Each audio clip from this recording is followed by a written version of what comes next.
এবার আমরা কোষ বিভাজনের যে ভাগগুলো অর্থাৎ মাইটোসিস মিওসিস এগুলোয় যাব। তো আমি মাইটোসিসের ছকটা এঁকেছি। মাইটোসিস প্রথমে ঘটে ক্যারিওকাইনেসিস আর তারপরে ঘটে সাইটোকাইনেসিস। তো মাইটোসিসকে বলে সমবিভাজন, কারণ মাইটোসিস প্রক্রিয়ায়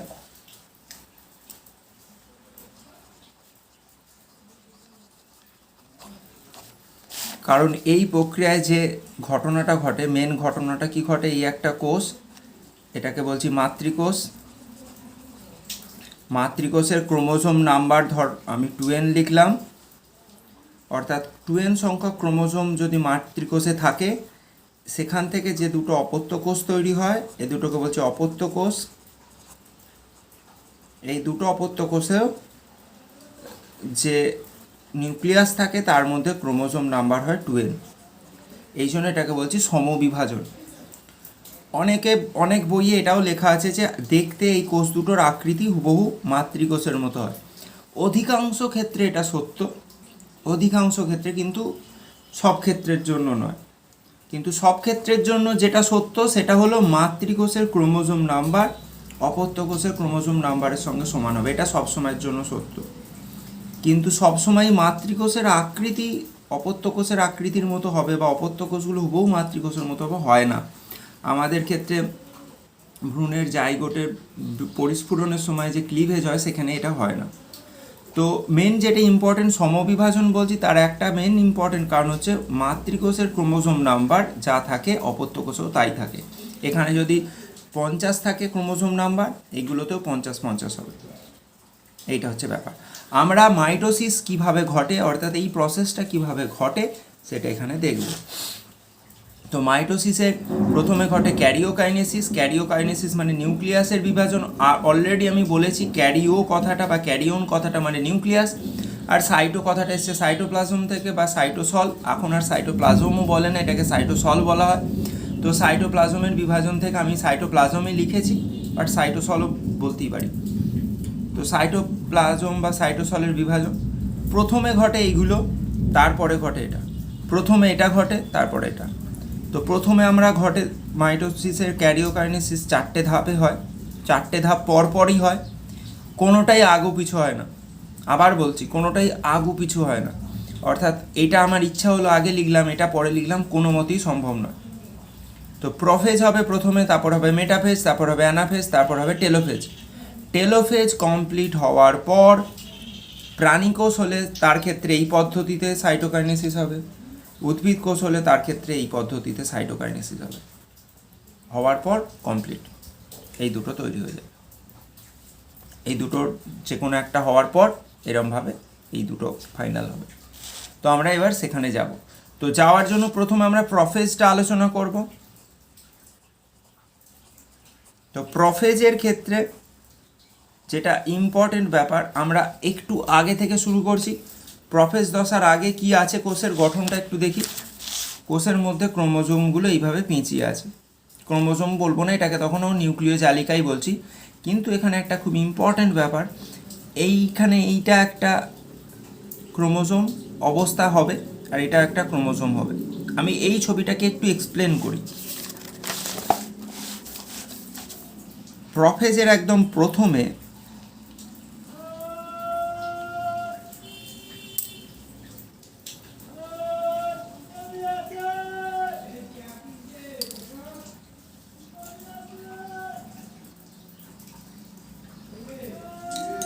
আমি 4টে ক্রোমোজোম দিয়ে আঁকছি। আমি 4টে ক্রোমোজোম দিয়ে আঁকবো। আমি ব্যাপারটা আগে বুঝিয়ে দিই। ক্রোমোজোম খুব ইম্পর্টেন্ট ব্যাপার। যখন আমি এই কোষচক্র বোঝাচ্ছিলাম তখন একটা কথা আমি বারবার বলেছিলাম, নিউক্লিয় জালিকার গঠনে থাকে বা ক্রোমাটিন জালিকা অবস্থায় থাকে, পরে এটা এরকম গঠন হয়। অর্থাৎ আমরা ক্রোমোজোম এই অবস্থায় যেটা দেখছি সেটাকে আমরা ক্রোমোজোম না বলে বলছি নিউক্লিয় জালিকা বা ক্রোমাটিন জালিকা। আর এইটাই যখন এই রকম গঠন দেখছি তখন এটাকে বলছি ক্রোমোজোম। তাহলে এটাকে বলছি আমি ক্রোমাটিন জালিকা আর এটাকে বলছি ক্রোমোজোম। এই কনসেপ্টটা খুব ইম্পর্টেন্ট, কারণ এইটার থেকে এইখানে সৃষ্টি হবে, একটু পরেই দেখতে পাবো। তাহলে ক্রোমাটিন জালিকা যখন এই রকম একটা সিঙ্গেল অবস্থায় ছিল তখন সেটা ছিল G1 দশায়, এই যে আমি এঁকেছিলাম। আর এস দশায় সেই ক্রোমাটিন জালিকায় ডবল হয়ে গেছে। কেন? কারণ ডিএনএর পরিমাণ ডবল হয়েছে। কেন? কারণ ডিএনএর পরিমাণ ডবল হয়েছে রেপ্লিকেশানে। তাহলে এস দশার পরে আলটিমেটলি ক্রোমাটিন জালিকাগুলোর সঙ্গে আর একটা এরকম তৈরি হয়েছে, যেটা আর একটা ক্রোমোজোম বলতেই পারি, কারণ ডিএনএর পরিমাণ ডবল হয়ে গেছে। এতে যতটা ডিএনএ ছিল এই ক্রোমাটিন জালিকায়, এটাতেও ডিএনএর পরিমাণ সেম হয়ে গেছে। এই ক্রোমাটিন জালিকায় যদি 2C পরিমাণ ডিএনএ থাকে, এই ক্রোমাটিনটাতেও 2C পরিমাণ ডিএনএ আছে। তাহলে আলটিমেটলি এর মধ্যে কত পরিমাণ ডিএনএ আছে? 4C। সি দিয়ে বোঝায় ডিএনএর পরিমাণকে। তো এই যে দুটো গঠন এই জায়গাটা হলো। তাহলে এই যখন সিঙ্গেল ক্রোমাটিন জালিকা ছিল 2C অবস্থায় তখন ক্রোমোজোম দেখতে এইরকম, কিন্তু যখন আর একটা এরকম ক্রোমাটিন জালিকা যুক্ত হয়ে গেল ডিএনএ রেপ্লিকেশনের পর, তখন এই ক্রোমাটিন জালিকা দুটো নিয়ে আসে, তখন এই গঠনটাকে বলে ডায়াড। এটা আর এর বেশি এখন আলোচনা করছি না, এটা 11-এর একটু কনসেপ্ট এসে যাচ্ছে। কিন্তু এই যে এই যে ক্রোমাটিন জালিকা, তখন তাহলে এই ক্রোমাটিন জালিকা দেখতে কেমন হওয়া উচিত? এইটা দেখতে তখন হওয়া উচিত এরকম।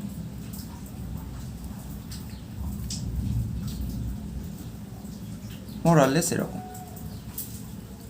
আমরা মাইটোসিসের মেটাফেজ দশায় ঠিক এই রকমই ক্রোমোজোম দেখব, কিন্তু প্রোফেজ দশার প্রথমে যে ক্রোমোজোমগুলোকে দেখব সেগুলো এরকম সুতোর মতো পেঁচিয়ে। তাহলে এইটা একটা ক্রোমোজোম বলছি, এটাকে একটা ক্রোমোজোম, কিন্তু তার মধ্যে অ্যাকচুয়ালি ডিএনএ আছে দুটো ক্রোমোজোমের। এটা প্রথম থেকে মাথায় ঢুকিয়ে নাও। আছে এখানে একটা ক্রোমোজোম, কিন্তু তার মধ্যে ডিএনএর পরিমাণ আছে দুটো ক্রোমোজোমের। এইটা একটা ডিএনএ আর এটা একটা ডিএনএ, আর তারা যেখানে পয়েন্টে মিলিত হয়ে আছে এই জায়গাটাকে আমরা বলছি সেন্ট্রোমিয়ার। এই পয়েন্টটাকে বলছি সেন্ট্রোমিয়ার। এই সেন্ট্রোমিয়ার অঞ্চলে দুটো পরস্পর যুক্ত আছে। তাহলে এবার আমরা যখন প্রোফেজ আঁকবো, তাহলে আমি আবার বলে দিচ্ছি, এই যে প্রোফেজের শুরুতে যে ক্রোমোজোম আঁকবো, এটা এখানে অ্যাকচুয়ালি তাহলে আছে একটা ক্রোমোজোম,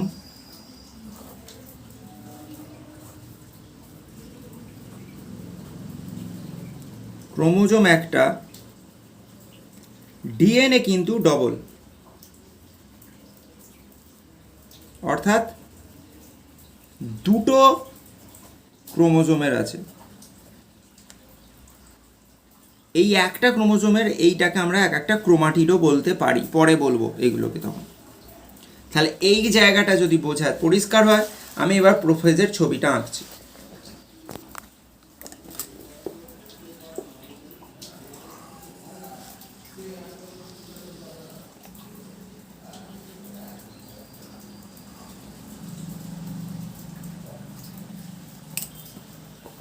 তাহলে প্রোফেজের শুরুতে আমি যদি 4টে ক্রোমোজোম আঁকি,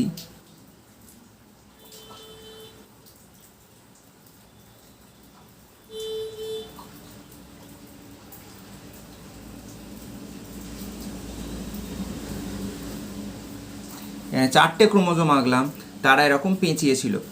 এটা হচ্ছে প্রোফেজের শুরুতে।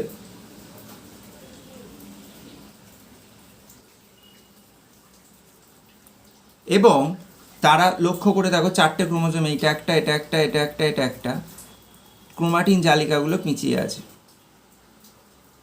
এই ক্রোমাটিন জালিকাগুলো পেঁচিয়ে আছে, এরা এবার আস্তে আস্তে প্যাঁচ খুলে এবং জল বিয়োজন করে আস্তে আস্তে মোটা হবে এবং স্পষ্ট হবে, মোটা হবে এবং স্পষ্ট হবে।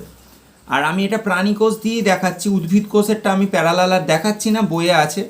প্রাণীকোষ দিয়ে দেখাচ্ছি কারণ প্রাণীকোষের ক্ষেত্রে আর একটি ইম্পর্টেন্ট ঘটনা ঘটে, এখানে থাকে সেন্ট্রোজোম। এই সেন্ট্রোজোমগুলো আস্তে আস্তে দুটো দুদিকে যাওয়া শুরু করে, মানে এই দিক থেকে এই সেন্ট্রোজোম এই মেরুর দিকে যাওয়া শুরু করে। তাহলে আলটিমেটলি কমপ্লিট যখন হয় প্রোফেজ, প্রোফেজ শেষ লিখছি আমি, প্রোফেজ শেষের সময়, আচ্ছা এইটা হচ্ছে নিউক্লিয়াসের পর্দা।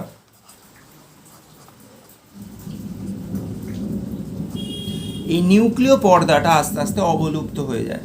আমি অবলুপ্ত হয়ে যাচ্ছে বলে এই ছবিটা এরম করে দিলাম এই জায়গাটা। আর এই ক্রোমোজোমের গঠনটা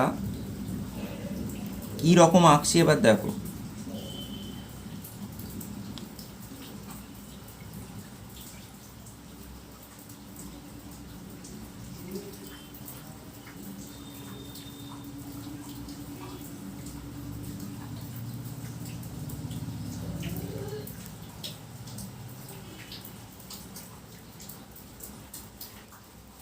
আগের থেকে আরও বেশি স্পষ্ট হয়েছে, বেঁটে হয়েছে, একটু মোটা হয়েছে ক্রোমোজোমগুলো, এবং আস্তে আস্তে স্পষ্ট হচ্ছে।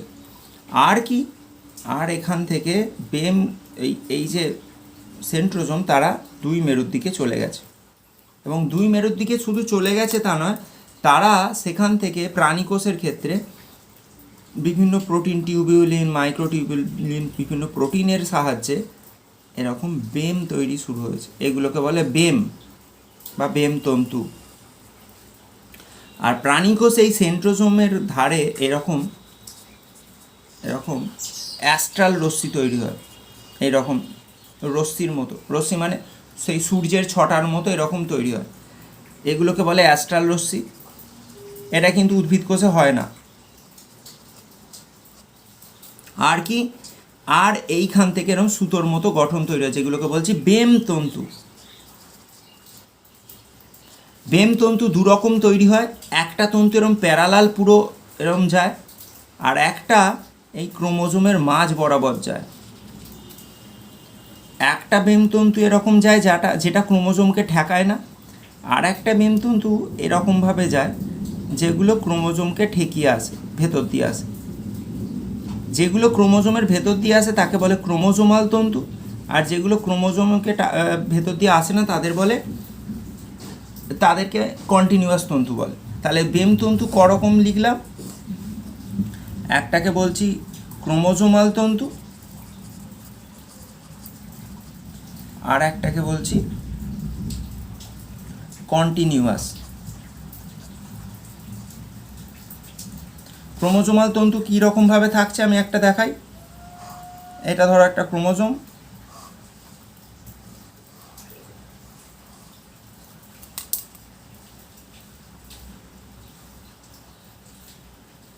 এইভাবে দিয়ে এলো, এই লালটা হচ্ছে বেমতন্তু, এটা হচ্ছে সেন্ট্রোমিয়ার। এই জায়গাটাকে কাইনেটোকোর বলে, সেন্ট্রোমিয়ারের যেখান দিয়ে যাচ্ছে কাইনেটোকোর। আর কন্টিনিউয়াস তন্তু কারা? এই যে তন্তুগুলো যেগুলো কোনো ক্রোমোজোমের ভেতর দিয়ে যায়নি, এই যেমন আমি একটা আঁকলাম, এগুলো হচ্ছে কন্টিনিউয়াস তন্তু। তাহলে এটা হলো কন্টিনিউয়াস তন্তু। তাহলে প্রফেজের শেষে কি হলো, আস্তে আস্তে নিউক্লিয় পর্দা অবলুপ্ত হয়ে যাচ্ছে, কমপ্লিট হয়ে যায়, ক্রোমোজোমগুলো স্পষ্ট হয় জল বিয়োজন করে, এবং সেগুলোর আস্তে আস্তে প্যাঁচ খুলে স্পষ্ট হয়, মোটা হয়, এবং আরও দৃশ্যমান হয়। আমরা আর কি জানি, প্রাণীকোষের ক্ষেত্রে সেন্ট্রোজোম দুটো মেরুর দিকে চলে যায়, সেখান থেকে অ্যাস্ট্রাল রশ্মি তৈরি হয়, বেমতন্তু গঠন হয়, এবং বেমতন্তুগুলো ছড়িয়ে পড়ে দুটো মেরুর সঙ্গে কানেক্টেড হয়। কিছু বেমতন্তু ক্রোমোজোমের ভেতর দিয়ে যায়, যেগুলোকে ক্রোমোজোমাল বলছি, আর যেগুলো ক্রোমোজোমের ভেতর দিয়ে যায় না কিন্তু দুটো মেরুর মধ্যে কানেক্ট রাখে, তাদের বলছি কন্টিনিউয়াস তন্তু। এটা হলো প্রফেজের ঘটনা। প্রফেজ হচ্ছে মাইটোসিসের সবচেয়ে লংগেস্ট দশা, সবচেয়ে বড় দশা, দীর্ঘস্থায়ী দশাও বলা যায়। তারপরের যে দশা সেটা হচ্ছে মেটাফেজ। এটা বেশি সময়ের জন্য হয় না। মেটাফেজে কি হয়, মেটাফেজের আমি একটা কোষ আঁকছি। এখানে এই যে ক্রোমোজোমগুলো দেখলাম ছড়িয়ে ছিটিয়ে আছে, মেটাফেজে কি হয়,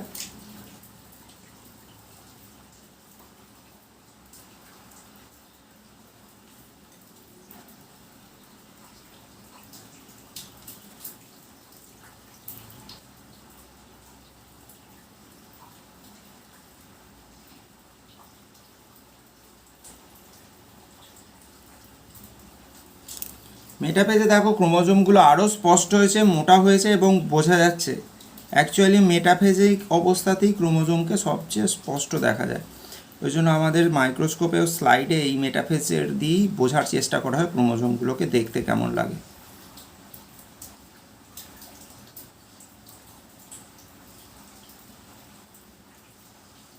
আমি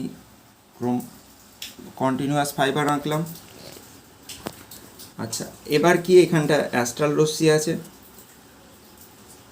তা আমি সব প্রাণী কোষের ক্ষেত্রে আঁকছি, বারবার বলছি, উদ্ভিদ কোষ আমি আঁকিনি, কারণ উদ্ভিদ কোষে এরকম অ্যাস্ট্রাল রশ্মি নেই। উদ্ভিদ কোষের ক্ষেত্রে বেমতন্তু নর্মাল মাইক্রোটিউবিউল থেকে তৈরি হয় এবং সাইটোপ্লাজমের বিভিন্ন রসের মাধ্যমে।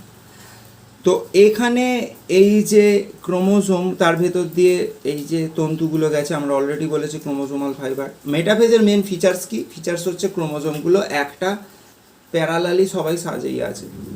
এইটাকে আমরা বলছি নিরক্ষ অঞ্চলের মতো। পৃথিবীর সঙ্গে যদি কোষটার গঠন কম্পেয়ার করি, পৃথিবীর মাঝ বরাবর নিরক্ষরেখা গেছে।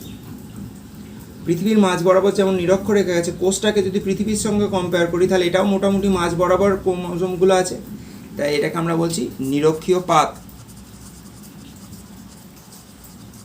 এবং এই পাতের মধ্যে যেন ক্রোমোজোমগুলো ঠিক প্লেটের মতো সজ্জিত আছে পরপর। এখানে যেমন এদিক ওদিক ছড়িয়ে ছিল, এই 4টে ক্রোমোজোমই আর ছড়িয়ে নেই, একটা সুন্দরভাবে গঠন সজ্জিত আছে। এই মেটাফেজিক প্লেট বলছি এটাকে, এবং ক্রোমোজোমগুলো এই যে এইভাবে সজ্জিত থাকে, এটাই হচ্ছে মেটাফেজের বৈশিষ্ট্য। আর এর বাইরে কিছু এর বৈশিষ্ট্য নতুন নেই। ক্রোমোজোমগুলো সুস্পষ্ট হয় এবং ক্রোমোজোমগুলোর খুব ভালোভাবে বোঝা যায়, দেখা যায় আকৃতি। হ্যাঁ, এখানে একটা খুব ইম্পর্টেন্ট কথা আমার বলার আছে, সেটা হলো ক্রোমোজোম আমি এখানে আঁকার জন্যই শুধু সবকটা এরকম আকৃতির দেখেছি। ক্রোমোজোম সবসময় যে সবকটা এরকমই একদম সমান সমান হয়ে থাকবে এরকম না। কিছু ক্রোমোজোম এরকমও দেখতে হতে পারে, কিছু ক্রোমোজোম এরকম ছোটও হতে পারে, কিন্তু আলটিমেটলি সব এই রকম 4টে। তাদের এই যে গঠন, এই ক্রোমোজোমের এই গঠনের, এটাকে বলছি একটা ক্রোমাটিড, এটাকে তখন বলছে আর একটা ক্রোমাটিড। অ্যাকচুয়ালি এই ক্রোমাটিডগুলো একটা ক্রোমোজোমের মতো, এর মধ্যে সমান পরিমাণ ডিএনএ আছে। তাহলে আমি এই যে একটা এরকম ক্রোমোজোম আঁকছি,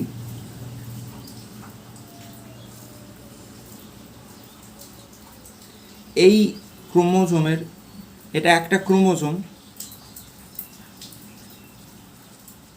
তার এইটা একটা ক্রোমাটিড, এই যে এটা হলো একটা ক্রোমাটিড, যেটা আগে নিউক্লিয় জালিকা মতো ছিল বা ক্রোমাটিন জালিকা ছিল, আর এটা একটা ক্রোমাটিড। এই দুটো ক্রোমাটিডকে একে অপরের বলে সিস্টার ক্রোমাটিড। সিস্টার মানে বোন। যেহেতু একই ক্রোমোজোমের অন্তর্গত, তাই এদেরকে বলছি সিস্টার ক্রোমাটিড। এটা এক্ষুনি এর পরে কাজে লাগবে। এই দুটোকে বলছি সিস্টার ক্রোমাটিড, অর্থাৎ এইটা আর এইটা যেহেতু একই ক্রোমোজোমের অন্তর্গত, তাই এদের বলছি সিস্টার ক্রোমাটিড। আর এই সিস্টার ক্রোমাটিড, তাহলে এই দুটো হলো একে অপরের সিস্টার ক্রোমাটিড, আর এইটা এর হলো নন সিস্টার ক্রোমাটিড। যেহেতু এইটা আর এটা আলাদা আলাদা ক্রোমোজোমের অংশ, এইটা আর এটা হলো নন সিস্টার ক্রোমাটিড, কারণ আলাদা আলাদা ক্রোমোজোমের অন্তর্গত, তাই তাদের লিখছি নন সিস্টার ক্রোমাটিড।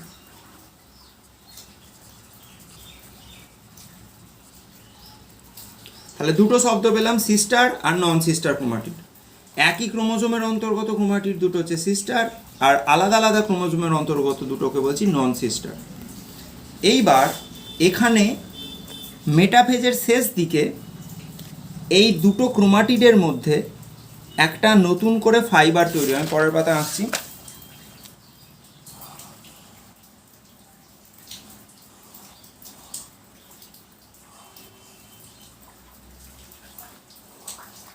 এই দুটো ক্রোমাটিডের মাঝে এই জায়গায় একরকম ফাইবার তৈরি হয়, তাকে বলে ইন্টারজোনাল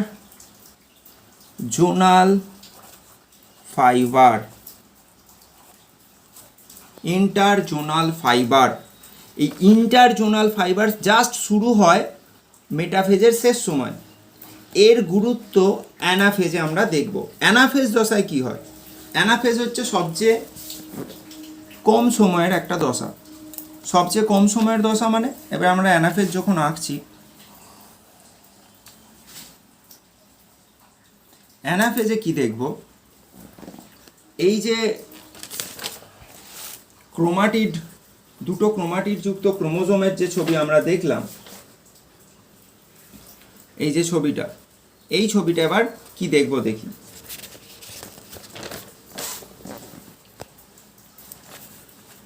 এখানে আমরা বেম যেমন আছে আঁকলাম। আচ্ছা, এই যে এই জায়গাটা অর্থাৎ কাইনেটোকোর জায়গাটা, অর্থাৎ এই জায়গাটা বা এই ছবিতে এই জায়গাটা দিয়ে যে এই যে আমার তন্তু চলে গেছে, এটাকে ক্রোমোজোমাল তন্তু বলছি।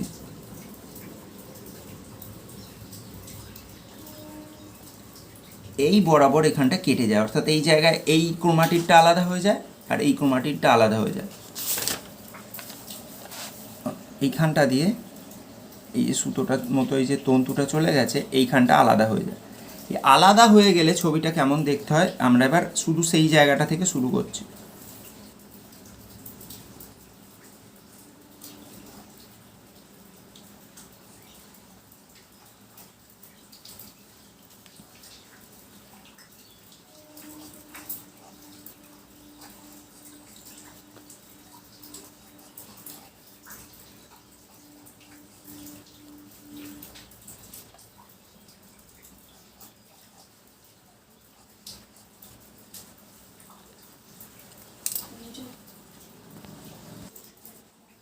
হ্যাঁ, তো এইখানে যে ক্রোমোজোমগুলো আঁকলাম, আমি আগে পুরোটা এঁকে নিই।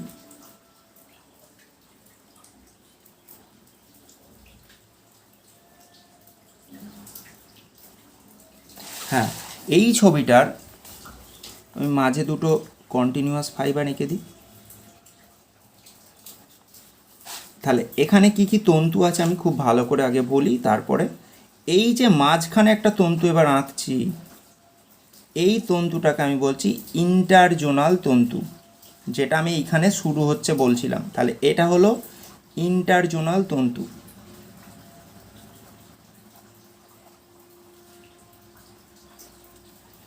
আচ্ছা, এইটা হলো ক্রোমোজোমাল তন্তু।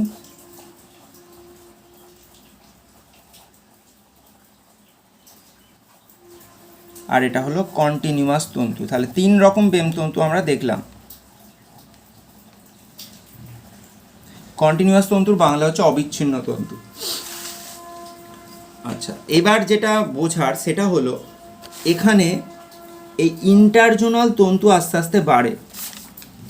আমি এগুলো আগে লিখি, আমি এটা এখানে লিখি। অ্যানাফেজিও গমনের কারণ, ফার্স্ট কারণ ইন্টারজোনাল তন্তুর বৃদ্ধি। এই যে দুটো এইটা তো ছিল গোটা ক্রোমোজোমটা, তার এটা একটা ক্রোমাটিড, এটা একটা ক্রোমাটিড, এটাকে বলছি সিস্টার ক্রোমাটিড, এটাকে এর সিস্টার ক্রোমাটিড বলছি। তাহলে সিস্টার ক্রোমাটিড দুটো কেটে গেছে, মানে এটা কেটে গেছে, এটা কেটে গেছে, কেটে গিয়ে এই যে এইটা উপরে চলে যাচ্ছে, এটা নিচে চলে যাচ্ছে, ঠিক আছে, কোনো প্রবলেম নেই। আর এইখানে যে ইন্টারজোনাল তন্তু তৈরি হয়েছিল এই দুটোর মাঝে, সেইটা হচ্ছে এইটা, সেটা আবার বাড়ছে। তাহলে সেটা বাড়া মানে এই দুটোর মাঝে এরকম বিকর্ষণ বল কাজ করছে কতকটা এই দুটোর মধ্যে। তাহলে ইন্টারজোনাল তন্তু বাড়ছে। আর এই যে তন্তুটা যেটা টেনে রেখেছিল এই যে ক্রোমোজোমাল তন্তু, এই লালটা, এই ক্রোমোজোমাল তন্তু আবার একে এদিকে কাছের দিকে টানছে, দুই মেরুর দিকে। তাহলে এই ক্রোমোজোমাল তন্তু একে এদিকে টানছে, এই ক্রোমোজোমাল তন্তু একে এদিকে টানছে। তাহলে ক্রোমোজোমাল তন্তুর মেরুর দিকে টান, টান বা সংকোচন। সংকোচন মানে অ্যাজ ইফ স্প্রিংয়ের মতো, স্প্রিংটা যেন এদিকে টেনে নিচ্ছে, এটা এদিকে টেনে নিচ্ছে, একদম এরকমভাবে টেনে নেওয়ার মতো। তো এর ফলে ক্রোমোজোমগুলো অর্থাৎ ক্রোমাটিড যে দুটো, এটাই পরে ক্রোমোজোম হবে, এদিকে সরে যাচ্ছে, এদিকে সরে যাচ্ছে, এদিকে সরে যাচ্ছে। তাহলে দুই বিপরীত মেরুর দিকে যাচ্ছে। আস্তে আস্তে সময়ের সঙ্গে সঙ্গে কী হবে, এরা এদিকে চলে যাবে, এটা এদিকে চলে যাবে। এটা কি বলছি, অ্যানাফেজিও গমন। আর এই দুটো ক্রোমোজোমের মধ্যে সামান্য বিকর্ষণ বল কাজ করছে।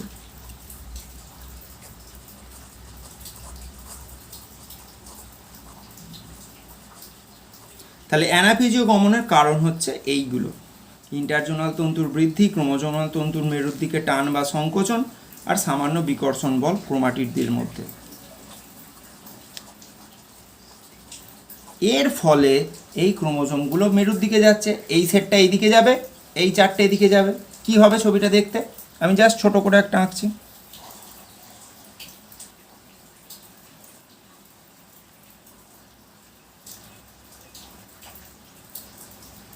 এখানে এটা চারটে থাকবে,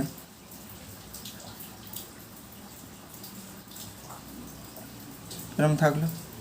এবং অ্যানাফেজের শেষ দিকে আস্তে আস্তে কি হবে, এই বেম তন্তুগুলো আস্তে আস্তে একদম যখন কমপ্লিট হয়ে যাবে, বেম তন্তুগুলো আস্তে আস্তে নষ্ট হতে থাকবে। এবার লাস্ট ধাপ যেটা হবে ক্যারিওকাইনেসিস, সেটা হলো এই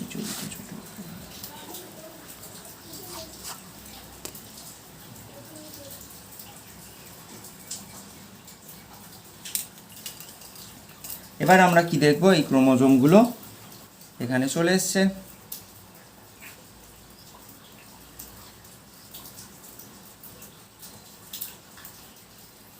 এখানেও দেখবো এই ক্রোমোজোমগুলো এদিকে চলে এসছে।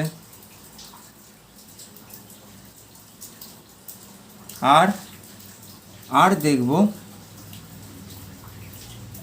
বেমতন্তুগুলো অবলুপ্ত হচ্ছে, আস্তে আস্তে আবার নিউক্লিয় পর্দা আসছে। টেলোফেজ দশার বৈশিষ্ট্য, নিউক্লিয় পর্দা চলে এলো। আর এখানে এবার সেন্ট্রোজোম চলে আসছে যে যার জায়গায়। আর যে কোষ অঙ্গাণুগুলো আমরা এখানে বলিনি, এইখানে অনেক কোষ অঙ্গাণু ছিল, সেগুলো আলোচনাই করিনি, সেগুলো এখানেই ছিল, তারাও সে তার মতো এবার সজ্জিত হয়ে যাচ্ছে। এই পর্যন্ত হলো টেলোফেজ। তাহলে আমরা কি দেখলাম, আলটিমেটলি চারটে ক্রোমোজোম চলে গেল, কিন্তু কোষ আপাতত একটাই আছে। এই তন্তুগুলো সব অবলুপ্ত হয়ে গেছে, ক্রোমোজোম ক্রোমাটিড অবস্থাতেই এখনও অলমোস্ট রয়েছে, কিন্তু আস্তে আস্তে এবার ক্রোমোজোমের দিকে যাবে। অর্থাৎ ক্রোমাটিডগুলো বা এই ক্রোমাটিডগুলোই তখন এক একটা ক্রোমোজোম, কিন্তু এরা এখনও সুতোর আকার গঠন পাবে। তাহলে এরপরে শুরু হবে সাইটোকাইনেসিস। সাইটোকাইনেসিসে কি হবে, সাইটোকাইনেসিসে দেখব, আমি প্রাণীকোষই যেহেতু বলছি তাই প্রাণীকোষের ক্ষেত্রেই দেখাচ্ছি। এইখানে যেমন এই ছবিটা এবার আরও বেশি কীরকম এবার গঠন হচ্ছে দেখো, নিউক্লিয় পর্দা এসে গেছে, আর ক্রোমোজোমগুলো এবার এরকম পেঁচিয়ে আবার এরকম হয়ে যাচ্ছে।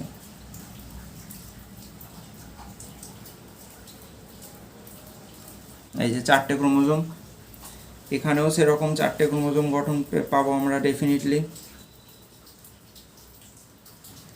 সুতোর মতো গঠন যেখান থেকে শুরু হয়েছিল।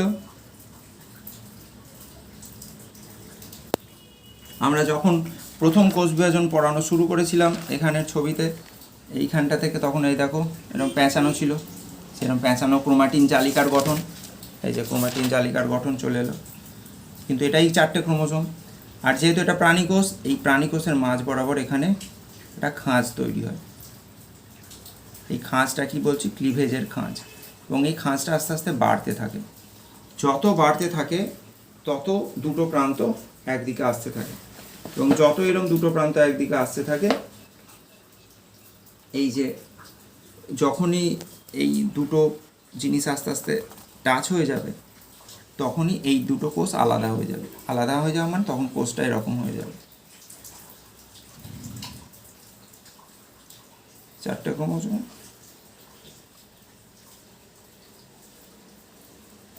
চারটে ক্রোমোজোম, এই দুটো তখন হচ্ছে অপত্য কোষ।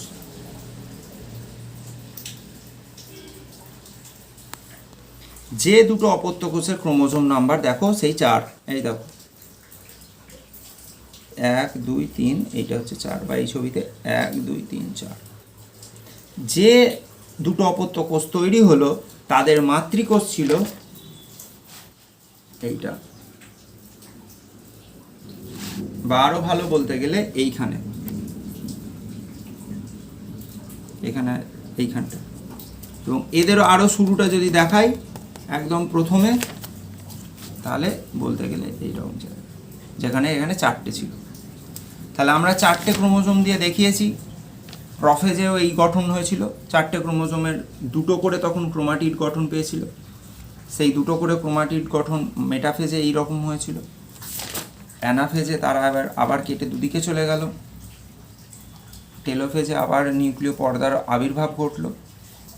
আর সাইটোকাইনেসিসে এই দুটো প্রান্তের যে নিউক্লিয়াস তৈরি হয়েছিল, সেই দুটো প্রান্তের নিউক্লিয়াসকে মাঝখানে রেখে, দু প্রান্তে রেখে, আর মাঝ বরাবর খাঁজ তৈরি হলো। দুটো খাঁজ যখন এই খাঁজটা, এটা একটা কোষ পর্দা, এদিকের কোষ পর্দা দুটো ক্রমশ ঠেকে গিয়ে দুটো কোষকে আলাদা করে এই দুটো অপত্য কোষ তৈরি হলো, যাদের শুরুটা হয়েছিল, আমরা যদি ধরি বোঝার সুবিধের জন্য, এই একদম এইখান থেকে এইটা ছিল সেই কোষটা, যার 4টে ক্রোমোজোম ছিল, জনিত্রী কোষ। জনিত্রী কোষ এই কোষ চক্র কমপ্লিট করলো, করে এই প্রোফেজ, মেটাফেজ, অ্যানাফেজ, টেলোফেজ হলো এই ঘটনা, হয়ে আলটিমেটলি সাইটোকাইনেসিস হয়ে এই যে দুটো অপত্য তৈরি হলো। এই দুটো অপত্য হচ্ছে এই দুটো অপত্য, যাদের 4টে করে ক্রোমোজোম। যাদের মাতৃকোষ ছিল এইটা, এইটা, তার মধ্যেও আমি যদি বোঝার সুবিধের জন্য বলি, এতেও 4টেই ক্রোমোজোম ছিল। তাহলে সে গঠনটা এই হয়েছে, পুরো গঠনটা। এবং এটাই হচ্ছে কোষ বিভাজনের মাইটোসিস দশা।